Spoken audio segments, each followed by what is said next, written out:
ছাত্ররা দেখো আমাদের কার্বক্সিলিক অ্যাসিডের প্রস্তুত প্রণালী চলছিল। আজকে অ্যালকক্সাইড থেকে আজকে পরের পদ্ধতিটা হচ্ছে অ্যালকক্সাইড থেকে। অ্যালকক্সাইড কাকে বলে নিশ্চয়ই জানো, যার সাধারণ সংকেত হচ্ছে RONA। এটা হচ্ছে সোডিয়াম অ্যালকক্সাইড।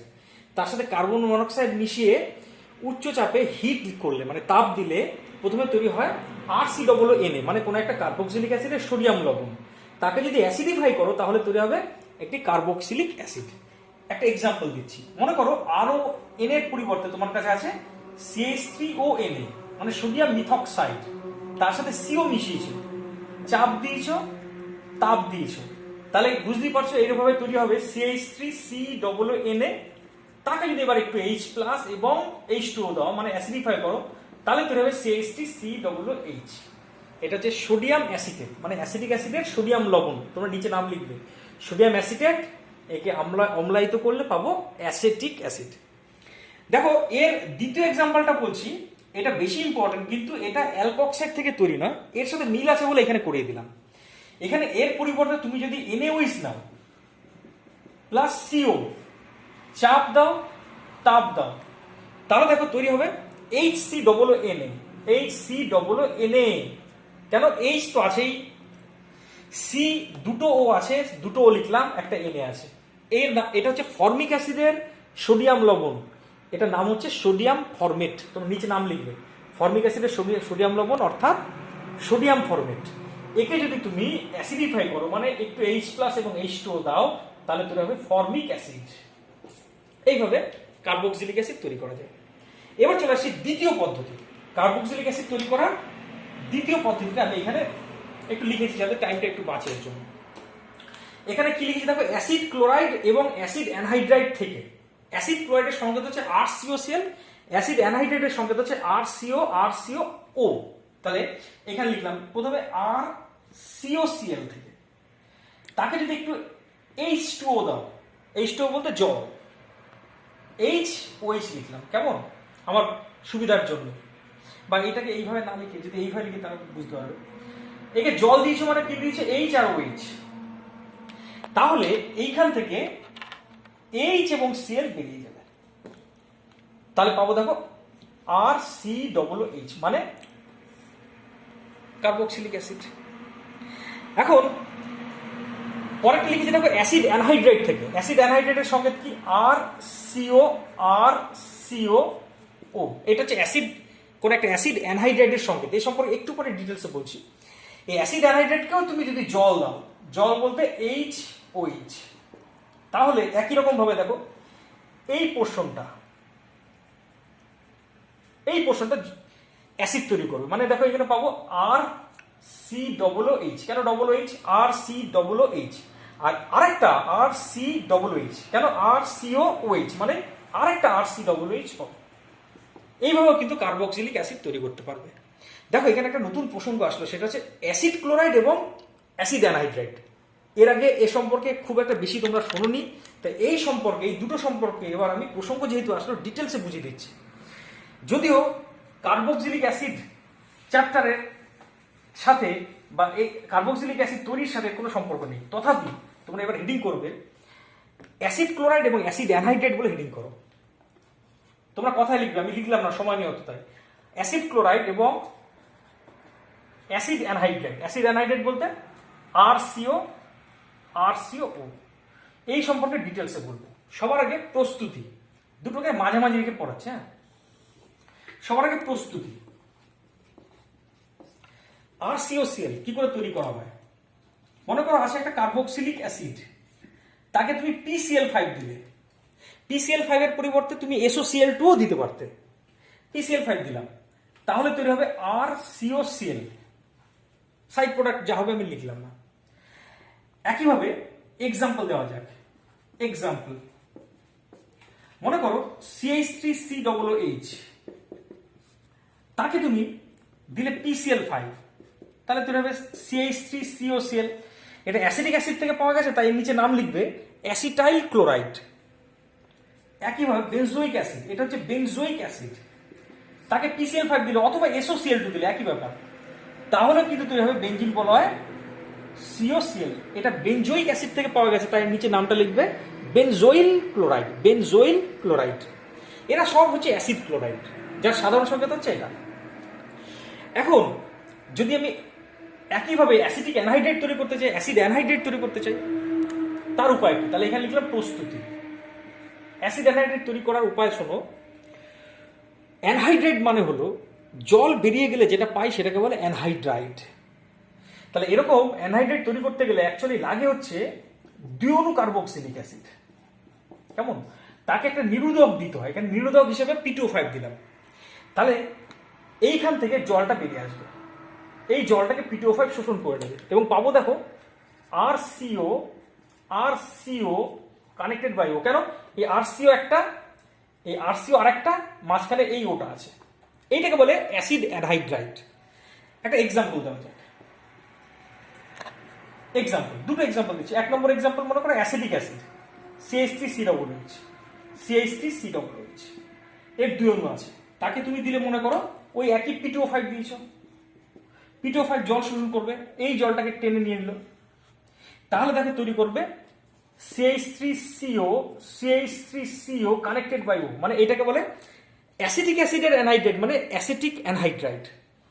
একইভাবে যদি বেনজোইক অ্যাসিড থেকে তৈরি করতে চাও, মনে করো বেনজোইক অ্যাসিড COOH, আরেকটা বেনজোইক অ্যাসিড COOH, তাকে মনে করো তুমি দিলে একই রকম ভাবে P2O5, তাহলে এখান থেকে জলটা বেরোবে, এই OH আর H টা বেরিয়ে গেল, তাহলে পাবো দেখো benzoic acid CO connected by, এটা হচ্ছে বেনজোইক অ্যাসিডের অ্যানহাইড্রাইড, তাই এর নাম হচ্ছে বেনজোইক অ্যানহাইড্রাইড। এবার চলে আসি এদের বিক্রিয়াতে। তা হেডিং করলাম বিক্রিয়া, দুই দিকে দেখাচ্ছি। হ্যাঁ, প্রথমে অ্যাসিড ক্লোরাইডের বিক্রিয়া, প্রথমে এই দিকটাতে লিখলাম বিক্রিয়া। প্রথমে অ্যাসিড ক্লোরাইডের বিক্রিয়া, মনে করো CH3COCl আছে, হ্যাঁ, তার মধ্যে তুমি দিয়েছো অ্যামোনিয়াকে আমি কায়দা করে লিখলাম HNH2। মানে এদের বিক্রিয়াগুলির ক্ষেত্রে এরকমই হয়। কিরকম হয় বলো তো? এখান থেকে H আর Cl এর সাথে কেউ বেরিয়ে যাবে, তাহলে পাবো কি দেখো তো CH3CONH2, এর নাম হচ্ছে অ্যামাইড, নিচে নাম লিখবে অ্যাসিটামাইড, অ্যাসিটিক অ্যাসিডের অ্যামাইড মানে অ্যাসিটামাইড। দ্বিতীয় বিক্রিয়া চলে আসলো, মনে করো CH3COCl আছে, তার মধ্যে তুমি দিয়েছো মনে করো ইথাইল অ্যালকোহলকে বা মিথাইল অ্যালকোহল দিল, মিথাইল অ্যালকোহল, তাকে একটু ঘুরিয়ে লিখছি, উল্টো করে লিখলাম, তাহলে যেমনটা হয় তোমরা জানো এই H এবং Clটা বেরিয়ে যাবে, তাহলে পাবো দেখো তো কি CH3CO আরেকটা ও CH3, মানে এস্টার পেলাম। দেখো এটা অ্যাসিডিক অ্যাসিডের মিথাইল এস্টার মানে মিথাইল অ্যাসিটেট। তৃতীয় আরেকটা বিক্রিয়া দেখাচ্ছি, মনে করো CH3COCl, তার সাথে বিক্রিয়া করাচ্ছ সোডিয়াম অ্যাসিটেট মানে অ্যাসিটিক অ্যাসিডের সোডিয়াম লবণ, তাকে আমি একটু উল্টো করে লিখি, হ্যাঁ, সোজা করে লিখি, আনলে পরে তোমরা বুঝবে না জিনিসটা। অ্যাসিটিক অ্যাসিড তার সোডিয়াম লবণ, কেমন? তাহলে ওই একই নিয়মে এইখান থেকে Cl বেরোবে আর এইখান থেকে সোডিয়ামটাকে টেনে নিয়ে বার করবে, কেমন? তাহলে দেখো NaCl বেরিয়ে গেল, তাহলে পাচ্ছি দেখো CH3CO তো ছিলই এখান থেকে, এইখানে একটা CH3CO আছেই, আর একটা এই ওটা আছে, কিন্তু দেখো আমি কিন্তু এইভাবে অ্যাসিটিক অ্যানহাইড্রাইডও তৈরি করতে পারি। অ্যাসিটাইল ক্লোরাইড থেকে অ্যাসিটিক অ্যানহাইড্রাইড এইভাবে তৈরি করা যায়। এবার চলে আসবো অ্যাসিড অ্যানহাইড্রেটের বিক্রিয়া চলে আসবো, তোমরা সব লিখেছো আশা করি। অ্যাসিড অ্যানহাইড্রেটের বিক্রিয়া চলে আসে। প্রথম বিক্রিয়া হচ্ছে একটা পার্টিকুলার CH3CO, এটা হচ্ছে অ্যাসিডিক অ্যানহাইড্রেট, তার মধ্যে তুমি দিলে মনে করো অ্যামোনিয়া NH থেকে আমি কায়দা করে লিখলাম HNH2, তাহলে অন্যান্য ক্ষেত্রে যা হয়েছিল এখানেও তাই হবে। কেমন হবে? এইখান থেকে CH3COOটা সবসময় একটা H কে খোঁজে, তাহলে এইটা হচ্ছে সেই Hটা, তাহলে পাবো কি দেখো এই পোর্শন থেকে পাবো CH3COOH, এই ভিতরের অংশটা, আর বাকি পড়ে থাকলো কি দেখো সাইড প্রোডাক্টটাও লিখতে হবে এখানে CH3CO, তারপরে NH2 মানে অ্যাসিটামাইড, অ্যাসিটিক অ্যাসিড এবং অ্যাসিটামাইড। দ্বিতীয় বিক্রিয়া CH3CO অ্যাসিটিক অ্যানহাইড্রেট, তার মধ্যে তুমি দিলে মনে করো মিথাইল অ্যালকোহল বা ইথাইল অ্যালকোহল দিলে মনে করো, তাহলে একই রকম ভাবে তোমার এইখান থেকে এই পোর্শনটা তৈরি করবে একটা অ্যাসিড, অর্থাৎ সেটা কি হবে CH3COOH প্লাস বাকি পোর্শনটা মানে CH3COOCH, অ্যাসিটিক অ্যাসিডের মিথাইল এস্টার মানে মিথাইল অ্যাসিটেট, তাহলে অ্যাসিটিক অ্যাসিড এবং মিথাইল অ্যাসিটেট পাবো। তৃতীয় আরেকটা বিক্রিয়া দেখাচ্ছি। মনে করো তোমার কাছে যে CH3CO CH3CO অ্যাসিটিক অ্যানাহাইড্রেট, তার মধ্যে জল দিলে, জলকে লিখলাম HOH, তাহলে জল দেওয়া মাত্র এই অংশটা তৈরি করবে CH3COOH প্লাস বাকি অংশ বলতে CH3CO এবং OH মিলে তৈরি করবে CH3COOH। এই হচ্ছে তোমার অ্যাসিড ক্লোরাইড এবং অ্যাসিটিক অ্যানাহাইড্রেটের বিক্রিয়াটাও ডিটেলসে বলে দিলাম। ঠিক আছে, যদিও এটা অ্যাসিটিক অ্যাসিড মানে কার্বক্সিলিক অ্যাসিড তৈরির মধ্যে পড়ছে না, তবু পরীক্ষা খুব আসে, ওর জন্য বলে দিলাম। এবার আমাদের পরের প্রসঙ্গে চলে আসে, সেটা হচ্ছে কার্বক্সিলিক অ্যাসিডের ধর্ম। তা কার্বক্সিলিক অ্যাসিডের প্রস্তুত প্রণালী হয়ে গেছে, এবং কার্বক্সিলিক অ্যাসিডের ধর্ম মানে প্রথমে ভৌত ধর্ম, হেডিং করলাম ভৌত ধর্ম। তার ভৌত ধর্ম সেটাও লিখি RCOOH, মানে হচ্ছে কার্বক্সিলিক অ্যাসিডের ভৌত ধর্ম। 1 নম্বর হচ্ছে ভৌত অবস্থা। ভৌত অবস্থা মানে বোঝায় সাধারণ উষ্ণতায় কার্বক্সিলিক অ্যাসিড তরল কি কঠিন কি গ্যাসীয় কোন অবস্থায় থাকে। মনে রাখবে 1 থেকে 10 সংখ্যক কার্বনযুক্ত কার্বক্সিলিক অ্যাসিডগুলি সব তরল সাধারণ উষ্ণতায়, ফর্মিক অ্যাসিড অ্যাসিটিক অ্যাসিড সব তরল। কিন্তু 10টার বেশি যেই কার্বন সংখ্যা হয়ে যাবে তখন কিন্তু কার্বক্সিলিক অ্যাসিডগুলি কঠিনে পরিণত হবে, কারণ সেক্ষেত্রে কার্বন সংখ্যা বেড়ে যাওয়ার কারণে আণবিক গুরুত্ব বেড়ে যায়। তাহলে কার্বক্সিলিক অ্যাসিড অণুগুলির মধ্যে আন্তরাণবিক ভ্যান ডের আকর্ষণের বলের মান অনেক বেড়ে যায়। তার ফলে 10-এর বেশি কার্বনযুক্ত কার্বক্সিলিক অ্যাসিডগুলি কঠিনে পরিণত হয়, কঠিন হয়ে যায়। তার আগে পর্যন্ত সব তরল। এবার চলে আসি দ্বিতীয় ভৌত ধর্মে চলে আসি, সেটা হচ্ছে জলে দ্রাব্যতা। দেখো কার্বক্সিলিক অ্যাসিডগুলি জলে দ্রাব্য, বিশেষ করে কম আণবিক গুরুত্বের কার্বক্সিলিক অ্যাসিডগুলি। কেন? RC, দেখো এইটা হচ্ছে কার্বক্সিলিক অ্যাসিডের স্ট্রাকচার। আমি অ্যাকচুয়ালি কার্বক্সিলিক অ্যাসিডকে এইভাবে লিখি, তো আমি এইভাবে, আর এইটার মধ্যে কোনো পার্থক্য নেই, সাজিয়ে লিখেছি। এবার জলের অণুকে এইভাবে লিখছি। দেখো এইটা একটা জলের অণু, এইখানে একটা জলের অণু থাকতে পারে। দেখো এখানে জলের অণুর সাথে হাইড্রোজেন বন্ডিং তৈরি হতে পারে। তাহলে কার্বক্সিলিক অ্যাসিডের অণুগুলি জলের অণুর সাথে হাইড্রোজেন বন্ডিং করতে পারে, তার ফলে কার্বক্সিলিক অ্যাসিডের অণুগুলি জলে দ্রাব্য হয়। কিন্তু মনে রাখবে কার্বক্সিলিক অ্যাসিডের আণবিক গুরুত্ব যত বাড়ে তত এই গ্রুপটির প্রাধান্য বাড়ে। এই গ্রুপটা বলতে এটা হচ্ছে অ্যালকাইল গ্রুপ, এটা কিন্তু জল বিকর্ষী অংশ, মাইন্ড ইট। অ্যালকিল অংশ জল বিকর্ষী, তার মানে যত আণবিক গুরুত্ব বাড়বে তত এই গ্রুপটার আকার বাড়বে। ফলে উচ্চ আণবিক গুরুত্বের কার্বক্সিলিক অ্যাসিডগুলো কিন্তু জলে কম দ্রাব্য। তার মানে আণবিক গুরুত্ব বৃদ্ধির সাথে সাথে কার্বক্সিলিক অ্যাসিডের জলের দ্রাব্যতা হ্রাস পায়। এবার চলে আসি পরের ভৌত ধর্মটা, 3 নম্বর ভৌত ধর্ম, নাম্বার 3। 3 নম্বর ভৌত ধর্মটা হচ্ছে স্ফুটনাঙ্ক। এইটা কিন্তু একটু ইম্পর্টেন্ট ব্যাপার, একটু ভালো করে বুঝবে। আমি স্ফুটনাঙ্ক বিষয়টা আলোচনা করব।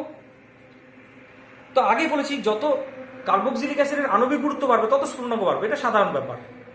কিন্তু একই আণবিক গুরুত্বের কার্বক্সিলিক অ্যাসিডের সাথে অন্যান্য যৌগের স্ফুটনাঙ্কের তুলনা করব। এখানে আমি নেব কাদের, দেখো প্রথম নিলাম অ্যালকেন, RH মানে হচ্ছে অ্যালকেন, আমি লিখছি না, লিখলে টাইম লাগবে, অ্যালকেন। তারপর নিলাম মনে করো ইথার, তারপর নিলাম অ্যালডিহাইড বা কিটোন মানে কার্বনিল যৌগ, তারপর নিলাম অ্যালকোহল, তারপর নিলাম কার্বক্সিলিক অ্যাসিড। কেমন? এদের স্ফুটনাঙ্কের ক্রমে সাজাবো, এদেরকে স্ফুটনাঙ্কে কার বেশি কার কম এগুলো দেখব। তার আগে একটা বেসিক কনসেপ্টটা দিই। বলছে যদি এগুলো অণু মনে করো, যে কোনো পদার্থের অণুগুলো যদি খুব একদমই কাছাকাছি থাকে সংঘবদ্ধ হয় তাহলে সেটা কঠিন, আর যদি তাদের মধ্যে দূরত্ব একটু বেড়ে যায় তাহলে তরল। আর যখন তারা গ্যাসে পরিণত হয় তখন অনেক দূরে দূরে সরে যায়, এত দূরে সরে যায় অণুগুলিকে তাদের মধ্যে প্র্যাকটিক্যালি আকর্ষণ পর কাজ করে না বললেই চলে। এই হচ্ছে পদার্থের 3টে অবস্থা। মানে যদি অণুগুলি খুব কাছাকাছি থাকে তাহলে কঠিন, আর তাদের মধ্যে আকর্ষণ বল একটু কম হলে পরে তরল, আর যদি আকর্ষণ বল একদমই কমে যায় তাহলে হচ্ছে গ্যাসীয়। এখন এখান থেকে আমি জানতে পারছি যে গ্যাসীয় অবস্থায় নিতে মানে স্ফুটনাঙ্কে পৌঁছাবে সহজে তারাই যাদের আণবিক মানে আন্তরাণবিক আকর্ষণ বলের মান কম। আরেকবার রিপিট করছি, যাদের আন্তরাণবিক আকর্ষণ বলের মান কম তাদের সহজেই গ্যাসীয় অবস্থা নেওয়া যায় মানে ফোটানো যায়। আর যাদের আন্তরাণবিক আকর্ষণ বলের মান বেশি তাদের স্ফুটনাঙ্কও বেশি। মাথা ঢুকলে কি বললাম আরেকবার বলি, ভুলবে না প্রথম। পদার্থের অণুগুলির মধ্যে আকর্ষণ বল যত বেশি হবে তত তারা কাছাকাছি থাকবে, তাই তত তাদের সহজে ফোটানো যাবে না, মানে বাষ্পীয় অবস্থায় নেওয়া যাবে না। আর যাদের আন্তরাণবিক আকর্ষণ বলের মান কম তাদের কিন্তু স্ফুটনাঙ্কও কম। এবার আন্তরাণবিক আকর্ষণ বলের উপরে তার মানে আমি দেখলাম স্ফুটনাঙ্ক নির্ভর করে। আন্তরাণবিক আকর্ষণ বল ইংরেজিতে বলে ইন্টারমলিকুলার ফোর্স অফ অ্যাট্রাকশন। আন্তরাণবিক আকর্ষণ বল অনেক রকমের হয়, মূলত 3 রকম তোমরা জানবে, আরো আছে যদিও, 3 রকমটা মনে রাখবে। একটা হচ্ছে ভ্যান ডার ওয়াল আকর্ষণ বল, দ্বিতীয় হচ্ছে ডাইপোল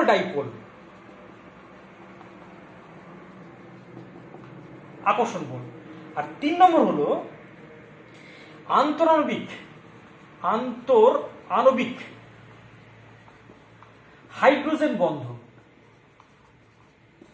এই 3 রকমের আকর্ষণ বল আছে আন্তরাণবিক আকর্ষণ বল। এর মধ্যে সব থেকে দুর্বল হচ্ছে ভ্যান ডার ওয়াল আকর্ষণ বল, তারপরে ডাইপোল আকর্ষণ বল, আর সবচেয়ে শক্তিশালী হচ্ছে আন্তরাণবিক হাইড্রোজেন বন্ধন। এটা সব থেকে শক্তিশালী। আন্তরাণবিক যদি আকর্ষণ বলের কথা বলো, এটা সবচেয়ে শক্তিশালী। এবার এদের দেখছি, দেখো অ্যালকেন এর মধ্যে শুধুমাত্র আরেকটা কথা বলি, ভ্যান ডার ওয়াল আকর্ষণ বল সবার ক্ষেত্রে প্রযোজ্য।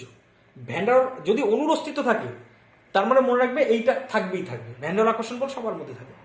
তারা দেখো অ্যালকেনের মধ্যে শুধুমাত্র ভ্যান ডার ওয়াল আকর্ষণ বল আছে, আর কিচ্ছু নেই। ডাইপোল হতে পারে না, আন্তরাণবিক হাইড্রোজেন বন্ধন তো হবেই না, তাই এর স্ফুটনাঙ্ক সব থেকে কম, তাই সব থেকে কম স্ফুটনাঙ্ক রাখবে। এবার আসি ইথারের অণুগুলির মধ্যে ভ্যান ডার ওয়াল আকর্ষণ বল তো আছেই, কিন্তু ইথার অণুটি একটু ডাইপোল প্রকৃতির, মানে এটার নেগেটিভ পার্ট হয় আর বাকি দুটি হচ্ছে পজিটিভ কেন্দ্র। যেহেতু দ্বিমেরুক অণু, ইথার হচ্ছে দ্বিমেরুক অণু, তাই এর মধ্যে ডাইপোল আকর্ষণ বলও আছে। তার মানে ভ্যান ডার ওয়ালের সাথে সাথে ডাইপোল আকর্ষণ বলও আছে, তাই এর স্ফুটনাঙ্ক হবে তারপরে। এবার এদের স্ফুটনাঙ্ক হবে কেন? কারণ অ্যালডিহাইডগুলির মধ্যে অ্যালডিহাইড বা কিটোন, তাদের ক্ষেত্রে ডাইপোল আকর্ষণ, মানে দ্বিমেরু তো আছে ওর মধ্যে। ইথারের মধ্যে এরও দ্বিমেরু আছে, এদের দ্বিমেরুটা আরো বেশি। কেন? কারণ এদের অ্যাকচুয়ালি পাই বন্ড টোটালি ওর মাথায় চলে যায়। তার ফলে কি হয়, এই অক্সিজেন প্রান্তটা অ্যাকচুয়ালি অনেকটা ডেল্টা মাইনাস, কার্বন প্রান্তটা অনেকটা ডেল্টা প্লাস। এক্ষেত্রেও তাই, এটা ডেল্টা মাইনাস, এটা ডেল্টা প্লাস, মানে এর অ্যালডিহাইড কিটোনের ডাইপোল আকর্ষণ বল ইথারের ডাইপোল আকর্ষণ বলের থেকেও শক্তিশালী। তাই এরপরে রাখবো আমি অ্যালডিহাইড এবং কিটোনকে, ঠিক আছে? তারপরে আসবে অ্যালকোহল। কেন অ্যালকোহলের অণুর মধ্যে দেখো, একে তো ভ্যান ডার ওয়াল আকর্ষণ বল আছে, ডাইপোল আকর্ষণ বল আছে, দুটো মেরু তো আছে, প্লাস এর আন্তরাণবিক হাইড্রোজেন বন্ধনও তৈরি করতে পারে অ্যালকোহল। তার ফলে কি, অ্যালকোহলের অণুগুলি এইভাবে হাইড্রোজেন বন্ডিং তৈরি করার কারণে তাদের মধ্যে আন্তরাণবিক আকর্ষণ বলের মান অনেকটা বেড়ে যায়। তাহলে এবার আসলে কি বলতো, OH মানে অ্যালকোহলের থেকেও বেশি আন্তরাণবিক আকর্ষণ বল হবে কার্বক্সিলিক অ্যাসিডের। যদি বলো কেন? কারণ এর ভ্যান ডার ওয়াল আকর্ষণ বল আছে, ডাইপোল আকর্ষণ বল আছে, এবং আন্তরাণবিক হাইড্রোজেন বন্ধনও আছে, এবং এর হাইড্রোজেন বন্ধন তৈরির ক্ষমতা অ্যালকোহলের থেকেও বেশি। কারণ কার্বক্সিলিক অ্যাসিডের অণুগুলি এইভাবে ডাইমার রূপে থাকতে পারে, এমনকি মনে রাখবে তরল অবস্থায় তো ডাইমার রূপে থাকেই, গ্যাসীয় অবস্থাতেও কিন্তু দুটি অণু এইভাবে একত্রে ডাইমার রূপে অবস্থান করে, এবং এরকম ডাইমার তৈরি করার কারণে এদের ভ্যান ডার ওয়াল আন্তরাণবিক হাইড্রোজেন বন্ধনগুলি খুব শক্তিশালী হয়। তাই এদের আন্তরাণবিক আকর্ষণ বল যেহেতু সবচেয়ে বেশি, তাই এর স্ফুটনাঙ্ক সবচেয়ে বেশি হবে। তার মানে কার্বক্সিলিক অ্যাসিড এর স্ফুটনাঙ্ক এদের মধ্যে সব থেকে বেশি। কেমন? তাহলে ভৌত ধর্মগুলি সম্পর্কে আলোচনা হয়ে গেল।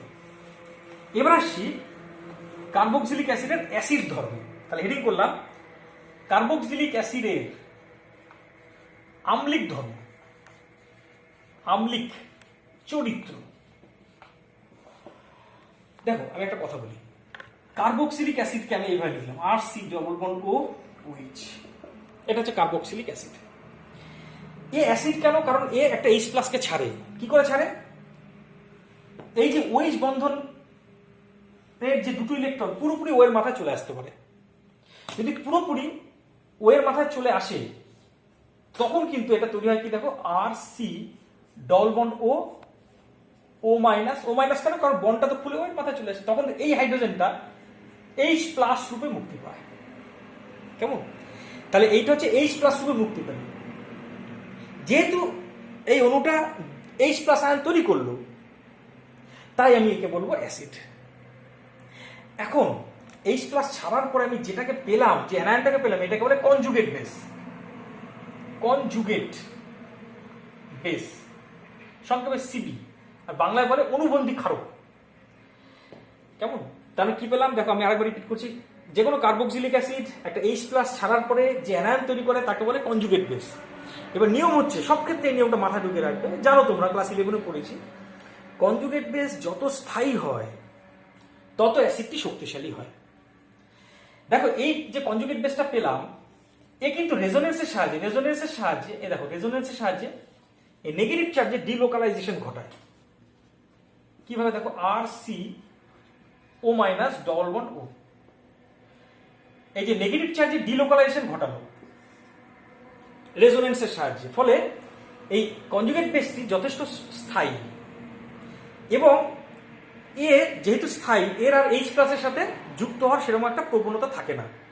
তার ফলে এই যেহেতু এ আর এইচ প্লাসের সাথে যুক্ত হতে চায় না, আর এই মনে রাখবে এটা অ্যাকচুয়ালি উভমুখী বিক্রিয়া, ঠিক আছে? তাই যেহেতু উৎপন্ন কনজুগেট বেসটি স্থায়ী, তাই এর কিন্তু আর এইচ প্লাসের সাথে যুক্ত হয়ে বিক্রিয়াটাকে ব্যাকওয়ার্ডে আনার কোনো প্রবণতা থাকে না। তাই বিক্রিয়াটা সম্মুখ দিকেই ঘটে, দ্রবণে এইচ প্লাসের পরিমাণটা যথেষ্ট বেশি থাকে। তাই কিন্তু কার্বক্সিলিক অ্যাসিড, যে কোনো কার্বক্সিলিক অ্যাসিড অ্যাসিড ধর্ম শো করে। তাহলে মোদ্দা কথা, এ কেন অ্যাসিড? কারণ এইচ প্লাস তৈরি করছে, এবং তৈরি করার পরে যে অ্যানায়নটা তৈরি করছে, মানে কার্বক্সিলিক কনজুগেট বেসটি তৈরি করছে, সে রেজোনেন্সের সাহায্যে স্থায়িত্ব লাভ করে। সেই কারণে কিন্তু এ অ্যাসিড ধর্ম প্রদর্শন করে। ঠিক আছে? আচ্ছা, এবার আর টাইম নেই, তোমাদের এই অ্যাসিড ধর্ম সম্পর্কে নেক্সট দিন আরো ডিটেলসে বলবো। ঠিক আছে? আজ এই পর্যন্ত।